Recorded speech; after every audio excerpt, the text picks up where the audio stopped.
Hello friends, the Bong chef Shukla চ্যানেলে সকলকে welcome. আজকে আমি পাকা কাঁঠালের একটা রেসিপি নিয়ে এসেছি। তো এখানে আমি 28 কোয়ার মতন পাকা কাঁঠালের কোয়া নিয়ে নিয়েছি। এবার এই কাঁঠাল থেকে কিভাবে বড়া বানানো যায় সেই রেসিপিটাই আজকে আমি আপনাদের সাথে শেয়ার করব। এটা খেতে ভীষণই ভালো লাগে। তাহলে চলুন আজকের রেসিপিটা দেখে নেওয়া যাক।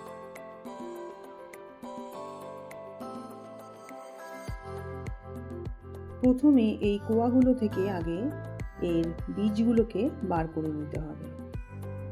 এই কোয়ার উপরে যে কালো মতো অংশটা আছে ওটাকে আমি বাদ দিয়ে দিচ্ছি। এরপর ভেতরে বীজটাকে বার করে নিচ্ছি। এই বীজের সঙ্গে দেখুন একটা শক্ত পর্দার মতো অংশ আছে, সেটাকেও আমি টেনে বার করে নিয়েছি। দেখুন এর ভেতরটা একদমই পরিষ্কার। ব্যাস, এটা হয়ে গেছে। ওই একইভাবে আরও একটা কোয়া নিয়ে আমি পরিষ্কার করে নিচ্ছি। কালো অংশটাকে উপর থেকে টেনে বার করে দিচ্ছি।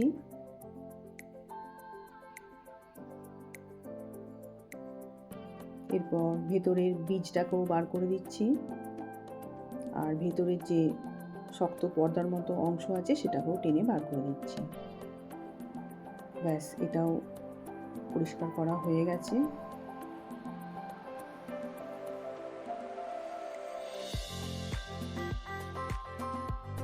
এইভাবে সব কাঁঠালের কোয়াগুলোকে এক এক করে পরিষ্কার করে নেব।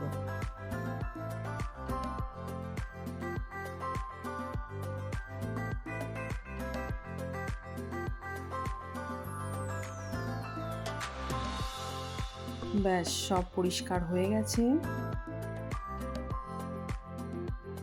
আর এই সব দানাগুলো বার করে দিয়েছি। এই কোয়াগুলোর একটা স্মুথ পেস্ট বানাতে হবে। তো আমি একটা মিক্সার গ্রাইন্ডার জার নিয়ে নিয়েছি। তার মধ্যে অল্প অল্প করে, সব তো একসঙ্গে দেওয়া যাবে না, তাই অল্প অল্প করে কাঁঠালের কোয়াগুলো দিয়ে এর একটা স্মুথ পেস্ট বানিয়ে নেব। কিন্তু এটা জল দেওয়া চলবে না, মানে জল ছাড়াই পেস্টটা বানাতে হবে।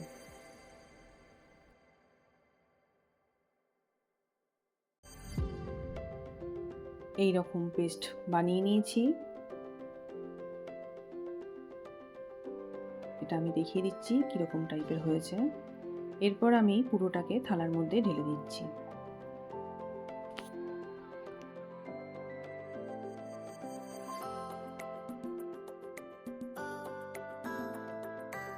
এরপর বাকি কাঁঠালের কোয়াগুলোকেও ওই একইভাবে আমি ব্লেন্ড করে নেব।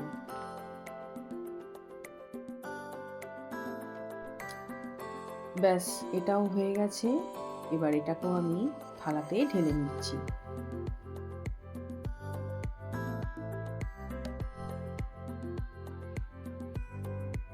বাকি কোয়াগুলো এই একইভাবে ব্লেন্ড করে নিচ্ছি।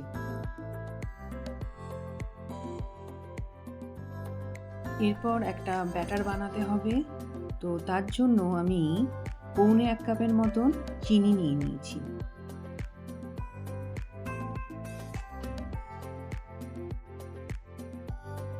খুব সামান্য পরিমাণ লবণ দিয়ে দিচ্ছি, এতে টেস্টটা খুব ভালো হবে। আর কাঁঠালের মধ্যে কতটা চিনি দিতে হবে সেইটা কিন্তু কাঁঠালের মিষ্টতার ওপরই নির্ভর করে। মানে এই কাঁঠালটা খুবই মিষ্টি, তো আমি এখানে পৌনে 1 কাপের মতন চিনি দিয়ে দিয়েছি। আর আপনারা কতটা মিষ্টি পছন্দ করেন সেইটার উপরও আপনারা চিনিটা দিয়ে দেবেন। এরপর সবগুলোকে আমি ভালোভাবে মিশিয়ে নিচ্ছি।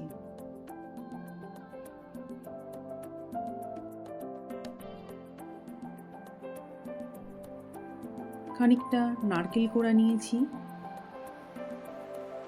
এরপর 1 কাপের মতন নারকেল কোড়া এই ব্যাটারের উপর দিয়ে দিচ্ছি।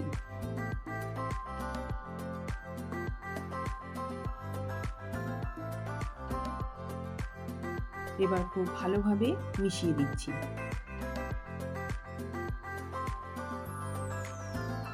এক কাপের মতো ময়দা নিয়ে ময়দাও দিয়ে দিচ্ছি। ময়দাটাকে আমি একবারে দেব না, এখন 1 কাপ দিয়েছি, এরপর আরও লাগবে, সেটা আমি আস্তে আস্তে দিয়ে দেব। তো প্রথমে 1 কাপ ময়দাটাকেই ভালোভাবে মিশিয়ে দিচ্ছি। আরও 1 কাপ ময়দা দিয়ে দিচ্ছি, এটাকেও ভালোভাবে মিশিয়ে নিচ্ছি।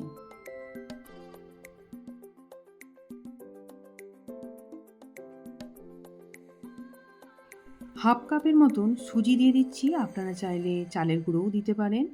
এরপর সব কটাকে ভালোভাবে মিশিয়ে নিচ্ছি।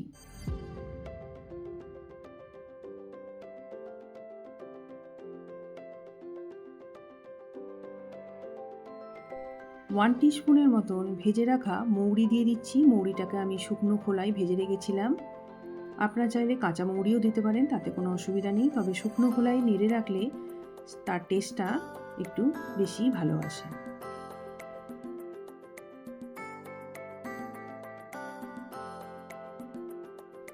ব্যাটারটা এই রকম এসেছে, তো আরও একটু ময়দা দিতে হবে।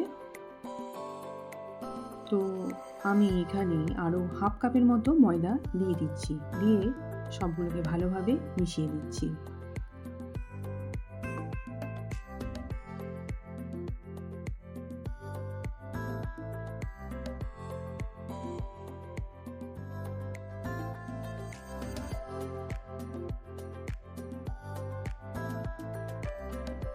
এরপর ব্যাটারটাকে 1 ঘন্টার মতন ঢাকা দিয়ে রেখে দিচ্ছি।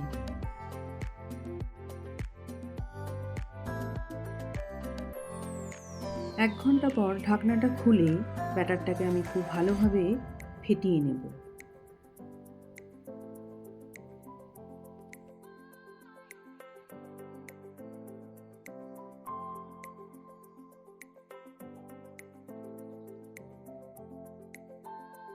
এরপর গ্যাসের ফ্লেমটা অন করে দিয়ে একটা কড়াই নিয়ে নিয়েছি। কড়াইটাকে আগে খুব ভালো করে গরম করে নিতে হবে। কড়াইটা গরম হয়ে গেছে, হাফ লিটারের মতন রিফাইন অয়েল ঢেলে দিচ্ছি। তেলটাকে খুব ভালো করে গরম করে নিচ্ছি। তেলটা গরম হয়ে গেছে, এরপর আমি এক এক করে বড়াগুলো ভেজে নেব। প্রথমে কয়েকটা বড়া ভেজে দেখে নিচ্ছি যে এর ব্যাটারটা ঠিকঠাক হয়েছে কিনা। গ্যাসের ফ্লেমটা মিডিয়াম টু হাইতে রেখে বড়াগুলোকে ভাজতে হবে, আর ব্যাটারটা দেওয়ার সময় ফ্লেমটা মিডিয়ামে আমি রেখে দিয়েছি। এরপর খুব সাবধানে বড়াগুলোকে উল্টে পাল্টে ভেজে নিতে হবে। দেখুন বড়ার কালারটা চেঞ্জ হয়ে আসছে, ব্যাটারটা ঠিকঠাকই হয়েছে। এইভাবে উল্টে পাল্টে ভেজে নিচ্ছি।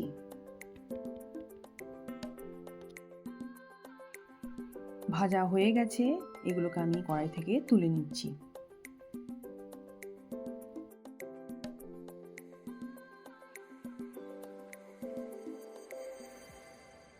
এরপর বাকি বড়াগুলোকেও ওই একইভাবে ভেজে নিতে হবে।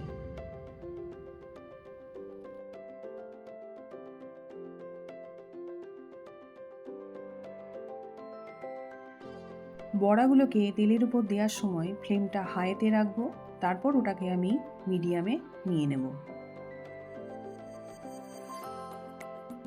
এরপর আস্তে আস্তে উল্টে পাল্টে ওই একই রকমভাবে ভেজে নিচ্ছি। আশা করছি আমার এই ভিডিওটা আপনাদের ভালো লাগছে। যদি ভালো লেগে থাকে তাহলে অবশ্যই লাইক দেবেন, শেয়ার করবেন আর কমেন্ট করে জানাবেন। আর আমার চ্যানেলে নতুন বন্ধুরা চ্যানেলটাকে সাবস্ক্রাইব করে পাশে থাকা বেল আইকনটাকে প্রেস করে দেবেন। এতে করে আমি যখন নতুন কোনো রেসিপি শেয়ার করব তখন খুব তাড়াতাড়ি আপনাদের কাছে পৌঁছে যাবে। বড়াগুলোর কালার আস্তে আস্তে চেঞ্জ হয়ে আসছে।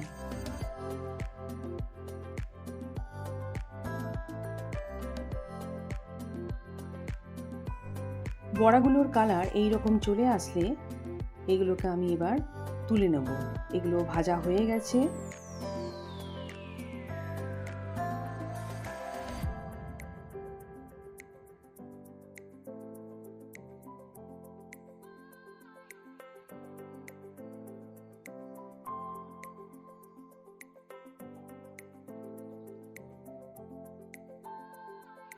এইভাবে সব বড়াগুলোকে আমি ভেজে নিচ্ছি।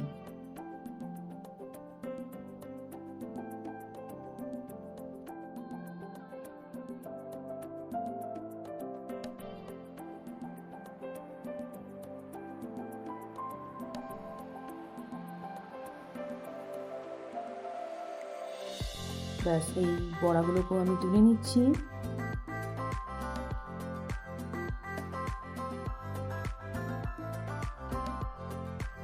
বড়াগুলো দেখতে যতটা সুন্দর হয়েছে, খেতে ততটাই সুস্বাদু ও মজাদার হয়েছে।